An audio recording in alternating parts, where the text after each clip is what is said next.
નમસ્કાર દર્શક મિત્રો, જનઅર્પણ ન્યૂઝમાં આપનું સ્વાગત છે। આણંદ જિલ્લામાં આવેલા ખંભાતમાં 40 વર્ષ પહેલાં દૂર ગયેલો દરિયો 40 વર્ષ બાદ પુનઃ શહેર તરફ આગળ વધતા શહેરને બાદ કરતા ખંભાત દરિયા પટ ઉપર આવેલી ગ્રામીણ વિસ્તારમાં જમીનનું ધોવાણ થવા પામ્યું છે। તંત્ર દ્વારા ખાસ કિનારા વિસ્તારમાં વસતા લોકો માટે સૂચનાઓ મૂકવામાં આવ્યા છે, સાથે પોલીસને પણ મૂકવામાં આવી છે। લોકો માટે કેટલોક વિસ્તાર પ્રતિબંધિત જાહેર કરવામાં આવ્યો છે, કારણ કે ભેખડો ધસી રહી છે। ખંભાત એક પૌરાણિક નગરી અને નવાબી નગરી તરીકે ઓળખાય છે। ખંભાતનું નામ પુરાણોમાં પણ મળી આવે છે। ખંભાત એક પૌરાણિક બંદર તરીકે પણ ઓળખાય છે। ખંભાતના નવાબ તેમજ અંગ્રેજોના શાસન દરમિયાન ખંભાત વિશ્વ ફલકે ખૂબ મોટું બંદર હતું। આખા વિશ્વનો વ્યાપાર ખંભાતના બંદર ઉપરથી કરવામાં આવતો હતો।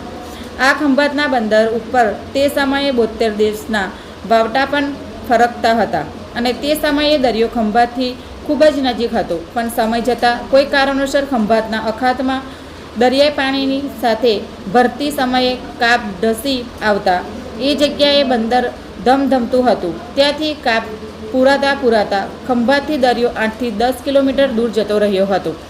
ખંભાતનો દરિયો 40 વર્ષ બાદ ભૌગોલિક કારણો અને ગ્લોબલ વોર્મિંગ અને ખંભાતના દરિયામાં વધતા જતા તાપમાનને લઈ ખંભાતનો દરિયો એક ખંભાત બાજુ પાછો વળી રહ્યો છે।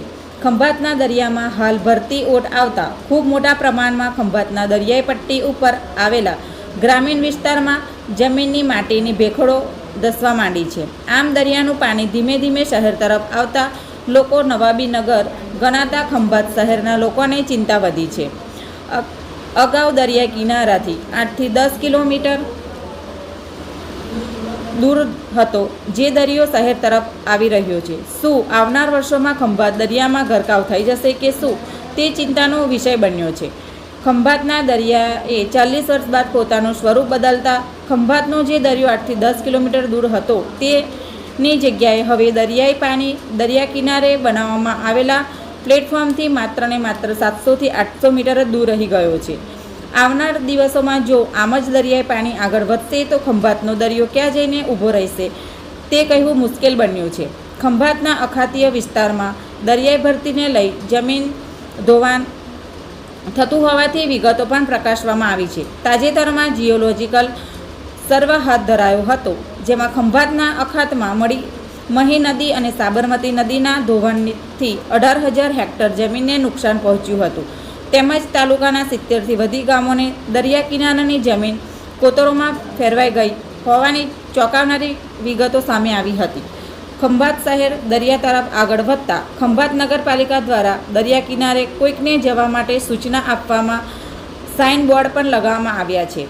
ખંભાત શહેર પોલીસ દ્વારા દરિયા કિનારે સાગર રક્ષક દળના જવાનોને પણ તૈનાત કરવામાં આવ્યા છે। દિગ્વિજયસિંહ પરમાર, પાલિકા પ્રમુખ Khambhat Anand. DS Modi, professor geology Anand. આવા જ નવા સમાચાર જોવા માટે જોડાઈને રહો જનઅર્પણ ન્યૂઝ સાથે। અમારી ચેનલને લાઇક કરો, શેર કરો, સબસ્ક્રાઇબ કરો। ધન્યવાદ। તાજેતરમાં ખંભાતના દરિયા કિનારે ભરતીના સમયે ભેખડો તૂટે છે, નગરપાલિકાએ એક સાઇન બોર્ડ લગાડ્યા છે, શું કહો? આણંદ જિલ્લાના ખંભાતના દરિયા કિનારે સાગર તટ રક્ષકના જવાનોએ અમારા ખંભાત નગરપાલિકામાં જાણ કરેલી કે ભાઈ ભરતીના સમયે જે પાણીનો પ્રવાહ આવે છે ત્યારે ભેખડો ઘસી પડે છે, તો અમે ખંભાત નગરપાલિકાએ અત્યારે જે અહીં સહેલાણીઓ ખંભાતના નગરના જે સહેલાણીઓ આવે છે એમની સાવચેતી અને સુરક્ષાના ભાગરૂપે અમે અહીં એ લોકોને સાઇન બોર્ડ લગાયા છે, 3 સાઇન બોર્ડ લગાયા છે અને એ લોકોને નીચે જવાની ના પણ પાડી છે અને સાગર તટ રક્ષકોને અમે પણ એ લોકોને સૂચના આપેલી છે કે કોઈ પણ અહીં આવે એ લોકોને નીચે નહીં જવા દેવાના।